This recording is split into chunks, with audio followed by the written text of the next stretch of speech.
the not-so-distant past, the idea of editing our own DNA, of rewriting the very code that makes us human, was the stuff of science fiction. But today, it's reality. This is Editing Humanity, the podcast where we explore the science and the moral crossroads behind CRISPR, one of the most groundbreaking biotechnological advancements of our time. My name is Trevor Pfeiffer, and I am an undergraduate senior studying biomedical science and psychology. In this episode, we will be talking to Dr. David Eric John, a professor and the head of the microbiology teaching labs here at NAU. We will journey through the complex world of gene editing, from laboratories pushing the boundaries of what science can achieve to the possible repercussions of gene editing. CRISPR gives us the power to snip out disease, alter traits, and even shape the future of evolution itself. But should we? What happens when the line of healing and enhancement becomes blurred? Who decides what's a better human? And what might we lose in our pursuit of perfection? This isn't just about technology. It's about what it means to be human, where we draw the line, and what happens when we cross it. Welcome to Editing Humanity. So, welcome to the Editing Humanity podcast. Thank you. It's good to be here. So tell us a little bit about yourself and what do you do here at NAU?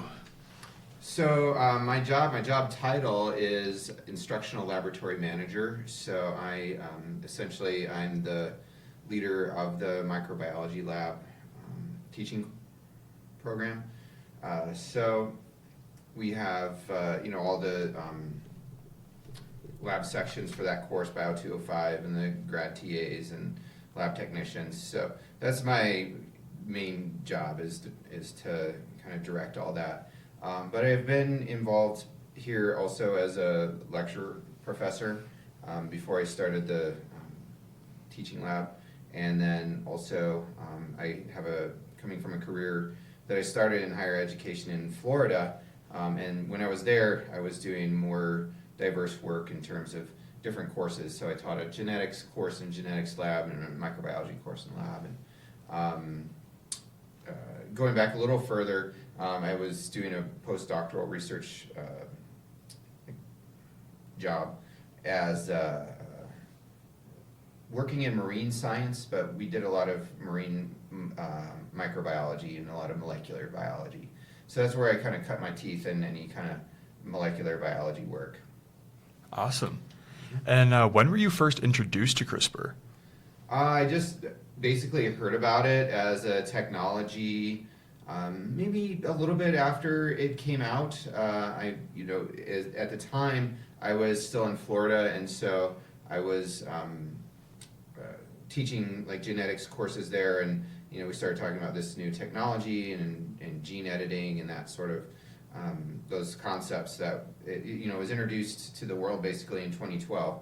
And that's around the time that I was still teaching in Florida. So I learned about it somewhat, probably the last couple of years that I was there, just to include in my courses. And then I dealt more with it here when I started to work on a new course, which was Industrial Microbiology and Biotechnology. And for that course, I wanted to make it a significant component of it, so I started learning a lot more about it. That's awesome. And in your experience with CRISPR, what do you see as the most pressing ethical challenges in using CRISPR for editing human genes? That's a really good question, and so a lot of that probably depends on who you ask. But from my point of view, there are a couple of them.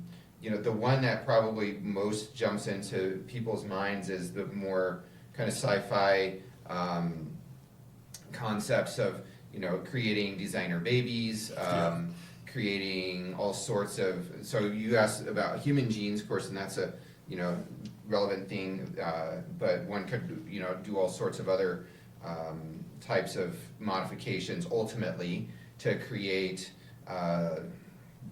organisms, humans or others with different features. So if you look at the designer babies question, are we going to get into a capability to sort of craft human beings with genetic traits that allow them to be, maybe great, like super beings. Or on the flip side, to kind of dumb them down so that there's some kind of, servant class.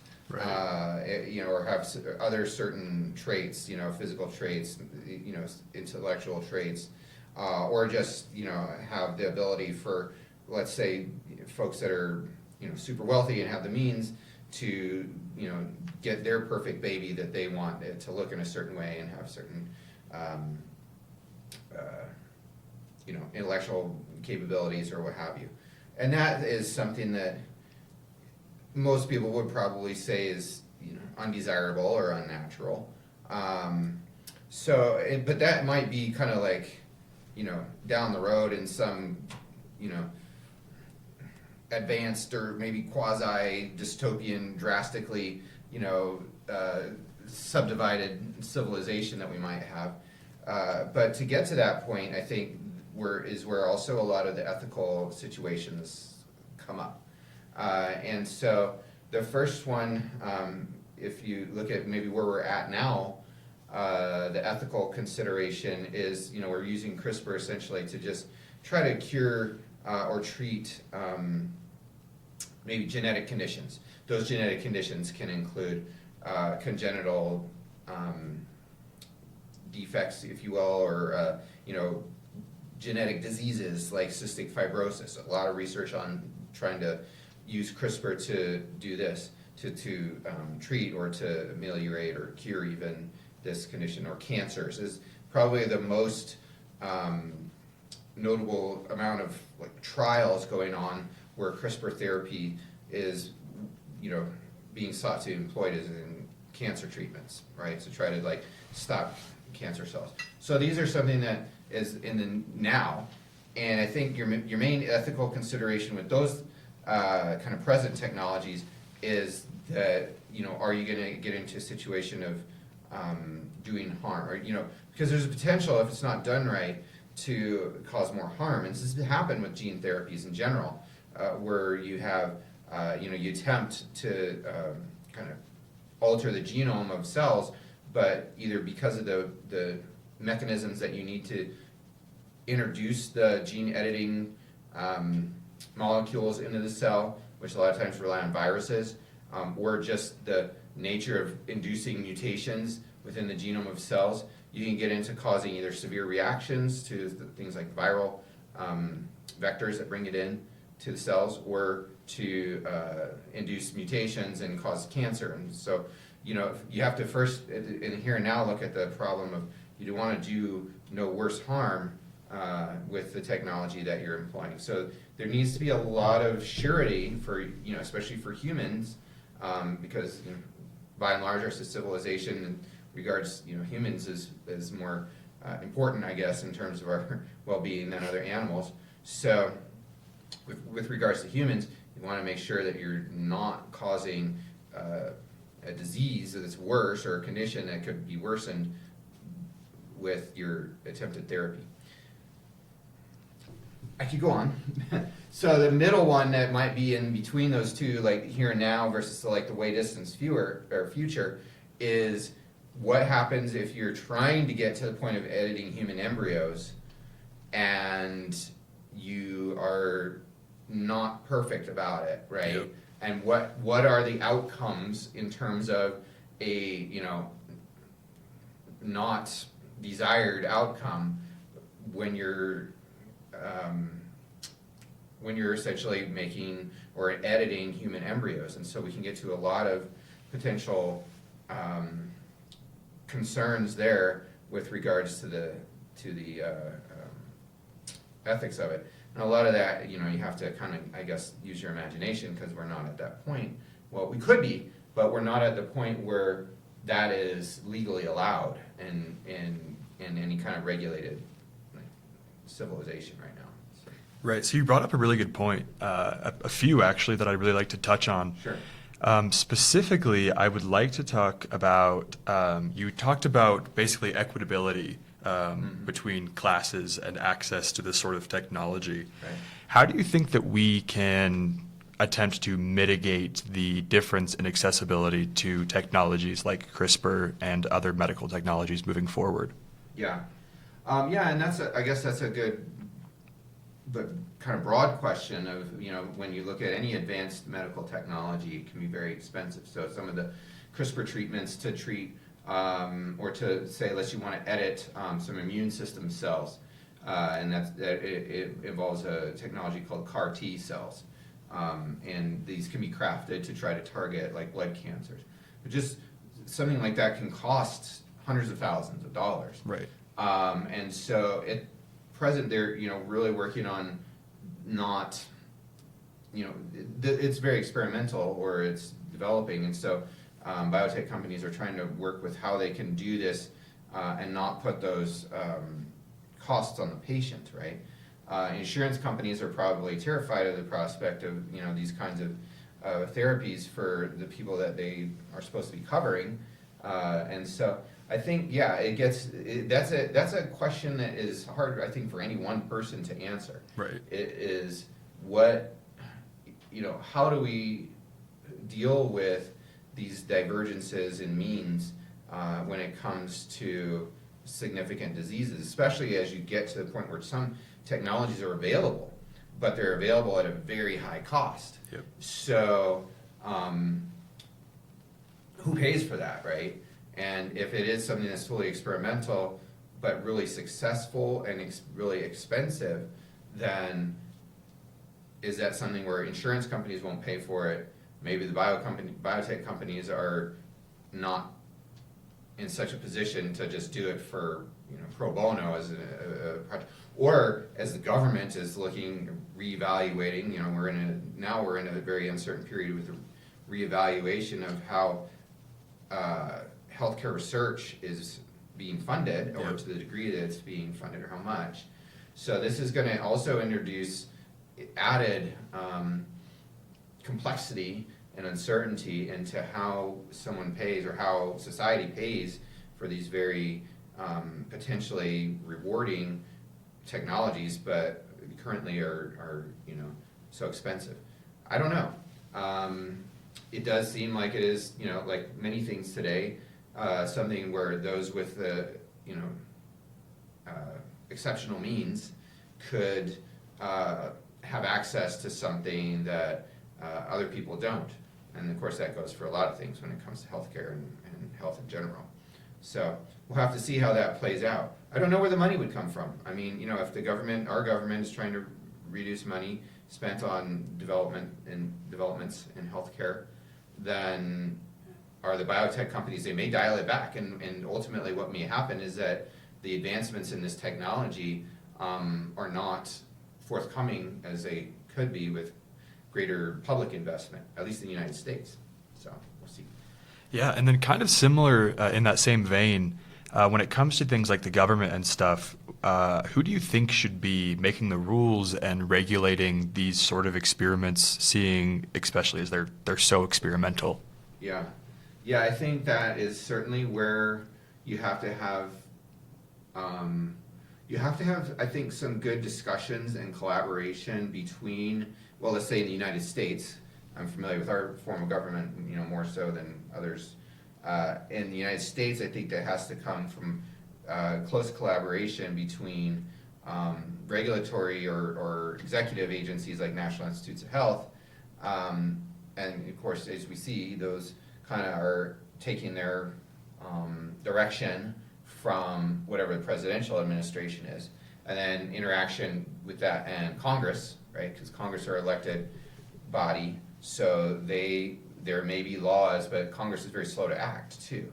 So, in our country, probably initially most all controls on CRISPR will come from the executive branch, putting out regulations essentially on how that might be funded. But there also has to be, I think at some point, restrictions on the activity of doing some of this work, even from private hands. They're Right. receiving no federal money. And so, because the executive can't necessarily dictate as easily what completely privately funded companies are doing, unless Congress acts to pass a law that would make it illegal for someone to do something like human embryonic editing, Mhm. right? Then, so I'm not actually aware that there's any law that's been passed, but I know that there are regulations, right, that we can't do that. Yeah, I think at this moment it's just kind of in the U.S. it's hands off of Right. most editing. I do know that some other countries are a little bit more lax on it, but we're Yeah. not one of them. Right, and so, in more maybe authoritarian countries, like let's say China, where you don't have separation of powers, then it's really just up to whatever the ruling party is. And I think currently they're also in that same mindset that we shouldn't be doing human embryo editing. But as far as editing of cells, that's allowed in both places. Right. Um, yeah, it's the embryonic editing, I think, that really kind of shakes people's nerves the most. Exactly. Most of us are okay, with the appropriate safeguards, with the idea that we can take, cells of some sort. Of course, an embryo at that early stage is still just cells, but it has potential to develop into entire human being. But if we just looked at certain cell, subsets, and then modifying those, and then we're putting the CRISPR mechanisms into a person's body for delivery, which is kind of like, that's a good, ultimate gold standard, right? Right. If you have a genetic disease, you just get an injection of molecules that, which might be viruses or something that brings these molecules to, particular cells, and the CRISPR mechanisms go in, which is it's a ribonucleoprotein, so it's a protein and an RNA, and goes into those person's cells and fixes the genetic problem, and bang, the person is cured. Yep. We're a long ways from that for a lot of these diseases, but there's been a lot of progress too, Right. especially on some involving some forms of blindness that that they can inject into people's eyes. So people don't have so much of an ethical concern about that, as long as you're not causing the person to get cancer on top of whatever else they had. Human embryonic editing, it was done, and then I think, and it was in China. I want to say that person was even prosecuted for that scientist. So, I haven't heard that there's any other work, but I mean, who knows what's also being done secretly without being in the global eye, anywhere. So, it's hard to say. It's hard to say as times change. Yeah, it feels like that is a pretty common thing with this topic, is that it's just really hard to find a general direction to move in when there's so many different things in play. Right, yeah. So you kind of touched on the whole aspect of people being less comfortable with it because it is the editing of an embryo. When it Right. comes to the medical field, we obviously know that it is required to give informed consent for sort of many of our procedures and testings and sort of things like that. Mm-hmm. How do you think it should be regulated in terms of informed consent when dealing with an embryo? Well, it's tricky. So I guess first, I'm not too familiar with the laws surrounding informed consent, but I think the first thing that if you were going to get to that point, there would need to be some pretty deep education of whoever's considering having, an embryo modified, I guess you could say, in that way. Let's say maybe what might be a reasonably potentially accepted scenario where someone might actually do this on a human embryo. So if you have, as you have in vitro fertilization, which is common, and let's say you have people who are known that they have potential for a genetic condition that they can pass on. Right. And it's clear, it's a single gene, and you can identify that with tests. Right. So we can do this now, right? So if you have people who are having in vitro fertilization, they're concerned that they may pass on a significant genetic disease. You get the embryos that they've had, fertilized and are frozen, viable. you can at that state you can still take a couple of cells and test it for the mutation. Right. And so this is done today. So the next step on that then would be, okay, well, we know that our embryos have this mutation. We want to have one of these as our own child, right? So can we, use CRISPR to edit the cells of that embryo in its very early state, and then progress that on to, transplantation or implantation, in the mother for it to be carried, et cetera. Right. So that might be like, if this were ever to occur, a reasonable step. So first, you'd have to really educate the potential parents on all the ins and outs of CRISPR and what could go wrong, right? But if you ask me personally, I just, it would have to be maybe in some years or decades, CRISPR is, like controlled and effective enough that you can do that without a very significant risk of off-target effects that Right. could really produce. Well, initially, I guess the most thing you would think of is non-viable. What if it's a viable fetus, a viable even baby, but it's got all these other problems that you didn't anticipate because CRISPR's not perfect, and it's not. So, and I think that's where a lot of the research is right now, even if it's just for the purpose of making sure that you can specifically target a particular gene, do it reliably without it targeting any other genes or areas of the genome, because you have to be sure of that, and I'm sure when, they're doing work with embryos, and it's all, happening with other even mammals, right? So obviously mice, pigs, probably primates of some kind that, they're working on that, and who knows, they'll get to that point where they can make it like really predictable with some of these, test animals. Then is someone going to say, well, we're going to apply to try it on a child or an embryo, human embryo? I don't know. Because is it really that crucial in our world today that you have your child, even though, so maybe you can fix this genetic condition? That's kind of seems like a very almost isolated case. And it's like, if you really can't have a child that is, you do the in vitro fertilization and you just can't get an embryo that is, free of this genetic problem, can you not adopt? There's so many children out there, so it's almost like, no, it has to be my child, but we don't want it to have this problem.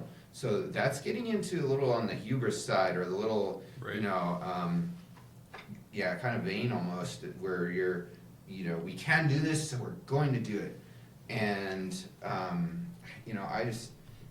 I don't know if society will, at its present state, will buy into that, people being allowed to do that, right? Because then it's like, that's the kind of the, there's not really any difference between that and then going to, designer baby type of other modifications that are Right. more just enhancements or something. I don't know. No, so on that topic, actually, a big topic of discussion for us around this whole topic is like, when does it go from, okay, you're curing an embryo that would develop and have cystic fibrosis, to like all of a sudden now my kid can lift cars, like with no, you know what I mean? Obviously that's a Yeah. huge jump, but like, where is that line of like, we're just fixing this thing versus Yeah. we're wildly enhancing this person? So so I guess one thing, to like make it less complex is that you have something like identifiable genetic diseases like cystic fibrosis is it's a single gene, right? And so we know, but I don't think, to this point even, our understanding of other, attributes like physical strength or intelligence, now certain other aspects of one's appearance, like, eye color, can be like tied to particular genes. Right. But others are very complex, right? It is a complexity of genes that regulate development from the fetal point on through, childhood. And there's a lot of, these are not just like a gene, it's just genes that intertwine, where they code for proteins that intertwine in the way that they activate expression of other genes. And then you have the whole environmental factors that could come into play, like nutrition and other things that you're exposed to, and exercise. So it would take a very much more, I think, finely detailed understanding of how genes affect a lot of those things in the human body. And a lot of that kind of research, I think, is also, it's not really well regarded. Right? So, it would take a lot of effort and money that is kind of privately, because you're going to have a hard time finding anybody, unless it's maybe some kind of, rogue developing, or rogue nation that doesn't care what the rest of the world thinks, that just does this. And there's some out there, so, it could happen, but it takes a lot to get from a single gene mutation or single gene, like, disease to that point. Could it happen down the road? Sure, a lot of things could happen, but it's hard to predict. It's hard to predict, what'll happen in 2 years, let alone what could happen in 2 or 3 decades. Right. As the way things change. One of the things that also I think you want to also just look at even the ethics of is because some people regard even in vitro fertilization as unethical, Right. Because you're creating these embryos, and then what happens to the ones you don't use? Mm-hmm. They just get flushed away. And so, if you're working in a scenario where you're also just using gene editing, then you could have a lot more of that too, especially if there are ones that have kind of problems after the editing, right? So, I don't know. Personally, I just don't. I have a harder time conceiving of that as a reality, Mm-hmm. because it's hard for me to conceive of someone who is like that driven to go to the lengths of doing that, of creating these their own super baby. Right. But there's people out there, I'll tell you, wouldn't put it past certain figures in prominent in the federal government space right now, by the name of Elon Musk. Or, I shouldn't call him out, but like that kind of a person who is like super wealthy, kind of really like just maybe really into superiority, and it's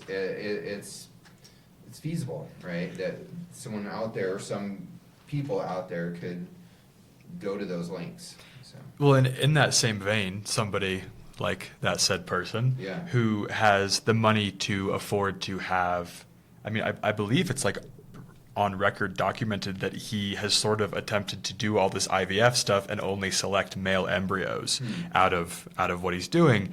Do you think that, like, if we already have the technology, that somebody with that amount of money, who's arguably wasting more embryos by only selecting these specific ones, do you think that it'd be more useful to have a technology like CRISPR, where, I guess not more useful, but, and not that I think that people should be doing this, but in that aspect of relatively, he is throwing away, if that's how you want to look at it, more embryos. You're targeting, I guess, and another thing that seems far out, but if you have a government or something that's willing to go to the lengths, as we gain more detailed knowledge,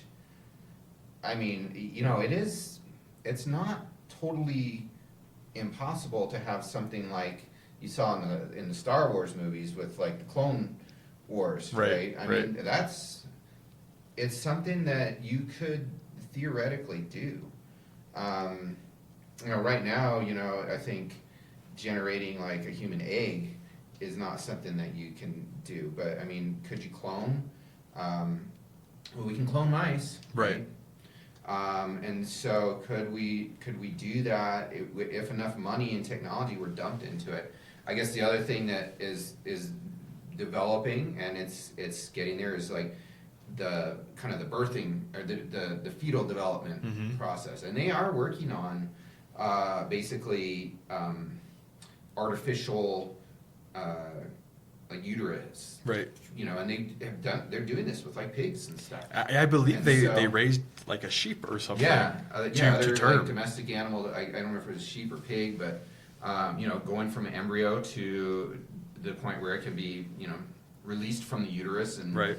go on to develop. And so, these things are actually, as we go through, as we go forward in time and technology develops more, they're not as fictional as Right. you might have thought even a couple of decades ago, even if you were a scientist working in the field.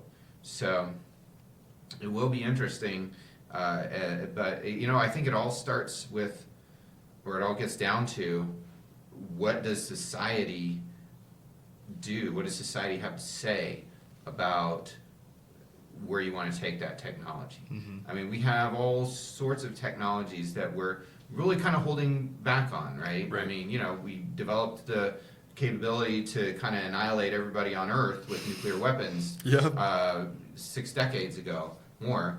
And, luckily for all of us, that's been contained as Right. far as like not allowed to be used. Now, besides what we're talking about with like the biological technologies, we have all the artificial intelligence and then attaching that to advancements in robotics. So I think there are going to be some really important questions that society is going to have to sort out as far as where we allow that to go too, right? Right. So technology is technology. It's kind of like amoral. Mhm. It's a capability to do something. How one utilizes that technology is something that has to be decided upon by the human kind. Right. And we have to kind of figure that out. We can't. There's not necessarily an obvious answer, because there's always going to be the ability for someone to push the limits. Right. Or to say, well, we could do this, or just ask the question, why shouldn't we do this, or can we do this, or would it be okay? Because we have a reason, and not everybody agrees, right? Not everybody sees things the same. Right. So how do you reconcile that? That's the job of civilization, and that's the job of like society, to try to manage how these technologies are employed. Right.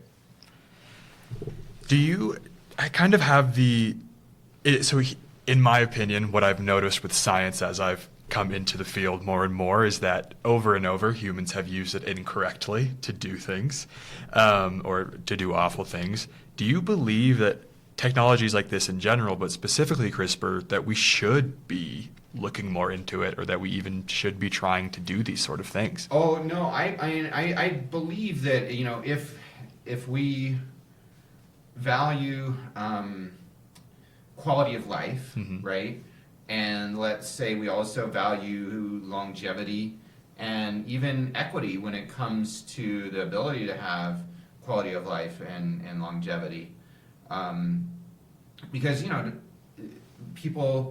people are not all born the same. Some people get diseases at a young age.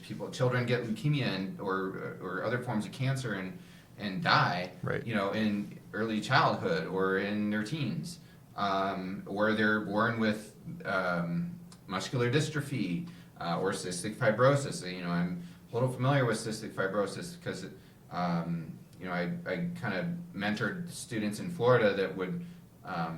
We had a children's hospital, and they volunteered to kind of hang out with the cystic fibrosis patients that Mhm. were basically kept in the hospital because of the risk of infection. They had to stay there for time for treatments and stuff. Right. So I know that how horrible these diseases can be. And luckily not firsthand with my own family or children, but certainly others, right? They've gone through this.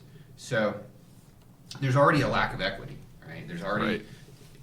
unfairness, right? There's nothing fair about your kid getting cancer when they're 5. Right. So I think to the degree that there's ways that we can ameliorate that, personally, I think that's a good goal, Right. right? And so I think, this technology does have the capacity to do that. I mean, Right. and, both with genetic diseases or with creating custom cancer therapies Mhm. on the immunotherapy side, right? So if you can tweak immune cells from either the person, the patient, or a donor to specifically target the cells of the aberrant cells that are causing leukemia, Mhm. or maybe a solid tumor, which is a little harder, but they're working on it. That might be causing pancreatic cancer, right? So if we can do that, I think that is a good goal.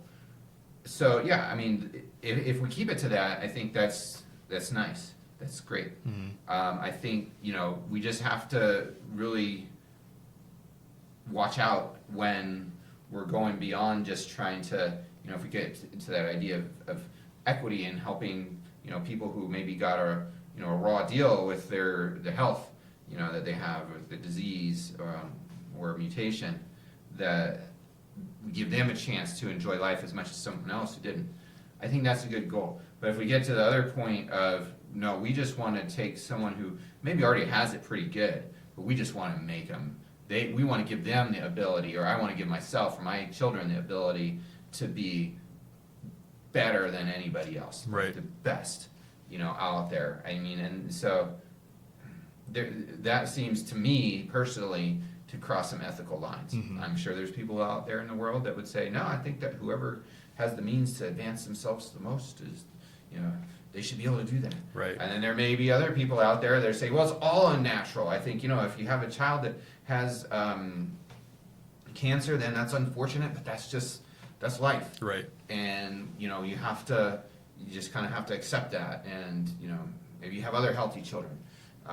So it's, it's a personal viewpoint. It's hard to really kind of but I think you can talk about it, just like we're doing. Right. Get people to think, share information, share perspectives, and then allow maybe society, because ultimately it comes down to, we're all kind of in this together, right? Mhm. So how do we decide that it's going to be managed?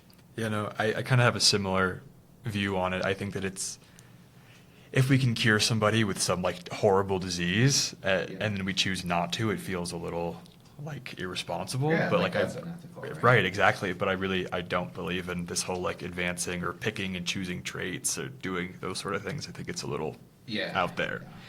Yeah. Have you ever seen the movie Gattaca? I know it's Yes, I have. It's cited a lot as kind of a front runner or in a what do you call that? Foresight of potential ethical questions Right. that could surround really advanced genetic technology. Right. Yeah. Well, and I think that movie also did a really good job at showing that yes, just because these people are genetically enhanced, that doesn't necessarily mean they're going to be the best. Right. CRISPR is Doesn't make still them better people. No, exactly. It doesn't make them better people. It doesn't do anything like that. So Yeah. I think that's a big part of the conversation. Yeah. And kind of our final question on this is, do you think that as a society of people that we are even ready to be doing these sort of things? I think with the therapeutic side of things, yeah. As far as the, crafting people or trying to instill superiority or just enhancements, I don't think it's. Yeah, I mean, God, I think we have a long way to go when it comes to what you see going on in the world around us today. Right. So yeah, we have a lot of problems to sort out. So yeah, it's there, but there is a tremendous amount of there's tremendous range of lots in life when it comes to people in our society, and a lot of those lots are based on kind of determinative things, where your parents or yourself can determine what your situation is, and a lot of them are based on fate, or not fate, but fate a real thing, but like you can call it that, but just luck, Right. What happens to you by chance, or your children, and so that range, and a lot of it is also social or societal, right? So we live in a pretty comfortable environment here. Right. We're maybe not the most comfortable nation in the world, but we're pretty far up there compared to many others. And so, you ask people who have it much less comfortable, their needs are not anything that they would relate to this kind of technology. Right. or It's a very discussion. first world problem. Yes. Yes. It is. And so, does that mean that people in the first world don't have a right to pursue it or think about it? Well, I guess that's another ethical question. Right. Could these resources not be better directed towards improving, health in some of these developing nations where there's, very significant issues that could be solved, without CRISPR. Right. But at the same time, we're here, we have these capabilities, and it's not just the United States, Asia and Europe and a lot of other areas of the world have the, healthcare infrastructure and research infrastructure that they're also working on it. And it does have the capability to improve people's lives. Right. So, I think if it can be done properly, I think it's like I said, it's a good goal. And maybe then that can, as maybe society, if we're so fortunate, becomes more equitable, then that technology can be shared with, like people all over the world, right? Not just in the first world countries that have great research infrastructure and great public funding of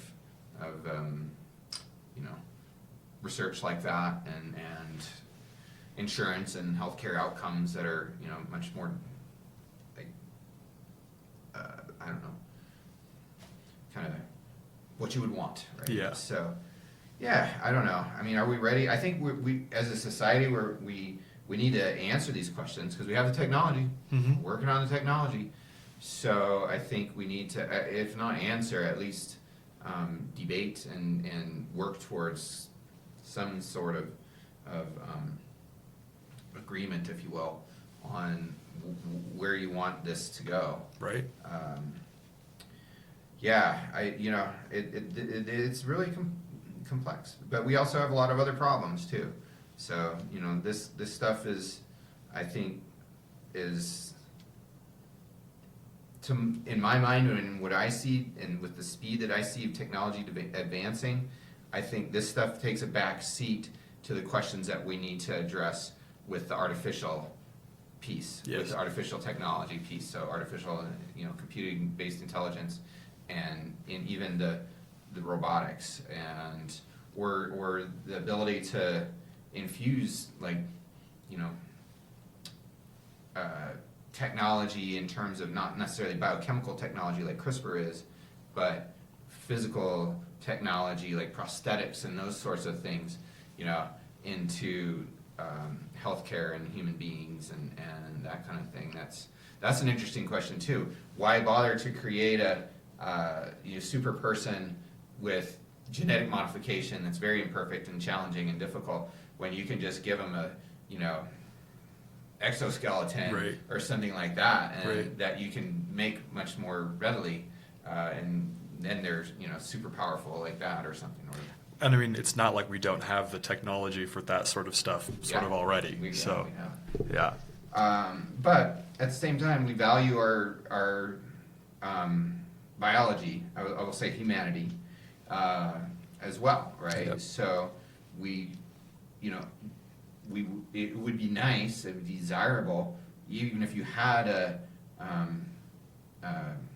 mechanical technology that could allow someone who's blind to see, or who has cystic fibrosis to accommodate the the condition with the mucus that they have. Basically, it's a disease that affects a lot of things. But if we could, using technological advancements, ameliorate their ability to breathe or something like that, that's one thing. But if we could just give them a natural, normal life, biochemically, let's say, Right. CRISPR-Cas9, then I think there's still a lot of desirability there. Mm-hmm. So, I think to answer the main question you just asked, I think we're ready to continue developing the technology, but I think we also need to be very watchful Right. and vigilant about how it's used and what we deem to be okay. And sometimes it just requires the application of social pressure. And we're a more socially interconnected society now, in spite of the fact that interconnection often just takes place through media. Mm-hmm. But so we kind of sacrifice some more like direct interpersonal connections instead we have this kind of media-driven connections. Right. But that doesn't mean that there's not social pressure on via those means. Mm-hmm. And so I think somebody who feels like they would be really ostracized, even if it's because they're just like a social media pariah, I think that carries weight. Right. And so I think it's something where in a way it's almost democratizing that kind of decision-making process. Mm-hmm. It's like, regardless of what the government says, if I billionaire X, let's say, want to do this crazy thing that everyone's just like horrified at, they're going to receive a lot of kind of negative social pressure from Yeah. it or for it. And that may not be something that would have happened without the kind of media connectivity that we have now compared to 30 or 40 years ago. Right.